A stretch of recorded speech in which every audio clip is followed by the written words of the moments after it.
Concept in shorts programme में आपका स्वागत है। आज का हमारा टॉपिक है बिहार में रामसर स्थल। आइए सबसे पहले जानते हैं भारत में रामसर स्थल के विषय में। भारत ने बिहार के कटिहार जिले में स्थित गोगाबील झील को रामसर स्थलों की सूची में शामिल कर लिया है। देश में कुल रामसर स्थलों की संख्या 94 हो गई है। यह मान्यता आर्द्रभूमि संरक्षण में भारत के बढ़ते नेतृत्व और सतत पारिस्थितिक प्रबंधन के प्रति उसकी प्रतिबद्धता को रेखांकित करती है। रामसर स्थलों की कुल संख्या के मामले में भारत एशिया में शीर्ष पर और ब्रिटेन मैक्सिको के बाद दुनिया में तीसरे स्थान पर बना हुआ है। बता दें कि बिहार में अब रामसर स्थलों की संख्या 6 हो गई है। आइए अब जानते हैं रामसर कन्वेंशन के बारे में। वर्ष 1971 में ईरान के रामसर में हस्ताक्षरित यह कन्वेंशन आर्द्रभूमि के संरक्षण और उपयोग के लिए एक अंतर सरकारी संधि है। वर्तमान में इसके 172 सदस्य देश हैं तथा विश्व भर में 2500 से अधिक नामित स्थल हैं। यह एकमात्र अंतर्राष्ट्रीय संधि है जो एक विशिष्ट पारिस्थितिक तंत्र यानी आर्द्रभूमि को संबोधित करती है। रामसर कन्वेंशन की व्यापक परिभाषा के अनुसार आर्द्रभूमि दलदल, दलदली भूमि, पीटलैंड या जल क्षेत्र हैं, चाहे वे प्राकृतिक हों या कृत्रिम, स्थायी हो या अस्थायी, जिनमें पानी स्थित हो या बहता हो, ताजा, खारा या नमकीन हो, जिसमें समुद्री जल के क्षेत्र भी शामिल हैं, जिसकी गहराई कम ज्वार पर 6 मीटर से अधिक नहीं होती है। वैश्विक स्तर पर कुल 2546 रामसर स्थल हैं। आइए अब नजर डालते हैं बिहार के रामसर स्थलों पर। कंवर झील यह बिहार में स्थित एशिया की सबसे बड़ी मीठे पानी की झील है और बिहार का पहला रामसर स्थल है। इसे कबरताल झील के नाम से भी जाना जाता है, जो एक वर्षा आधारित झील है।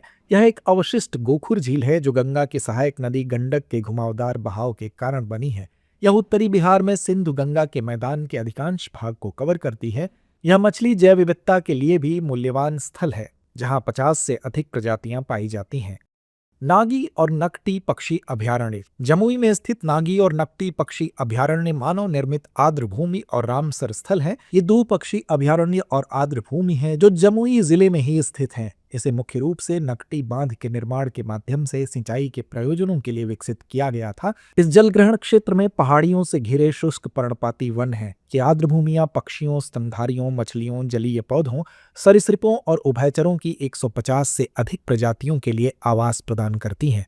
ये विश्व स्तर पर संकटग्रस्त प्रजातियों जैसे लुप्तप्राय भारतीय हाथी और असुरक्षित देशी कैटफिश का घर है। गोकुल जलाशय यह बक्सर जिले में स्थित है। यह ऑक्सबो झील गंगा नदी के दक्षिणी किनारे पर स्थित है। यह आसपास के गांवों के लिए प्राकृतिक बाढ़ अवरोधक के रूप में कार्य करता है। साथ ही 50 से अधिक पक्षी प्रजातियों के लिए आवास प्रदान करता है। ग्रामीण लोग प्रतिवर्ष एक त्योहार के दौरान इस जल ग्रहण क्षेत्र की सफाई करते हैं। उदयपुर झील यह रामसर स्थल पश्चिमी चंपारण जिले में स्थित है। यह भी एक ऑक्सबो झील है। यह झील 280 पौधों की प्रजातियों का घर है, जिनमें एलिसी कार्पस रोक्स बर्गियानस भी शामिल है। यह 35 प्रवासी पक्षी प्रजातियों के लिए एक महत्वपूर्ण शीतकालीन स्थल है, जिनमें संकटग्रस्त कॉमन पोचार्ड भी शामिल है। गोगाबील झील गोगाबील झील बिहार के कटिहार जिले में गंगा और महानंदा नदियों के बीच स्थित एक गोमुख झील है। यह बिहार का पहला सामुदायिक रिजर्व है और बाढ़ क्षेत्र के रूप में कार्य करता है, जो मानसून के दौरान दोनों नदियों से प्राकृतिक रूप से जुड़ जाता है। यह प्रवासी पक्षियों के लिए एक प्रमुख आवास और जलीय प्रजातियों के लिए प्रजनन स्थल के रूप में कार्य करता है।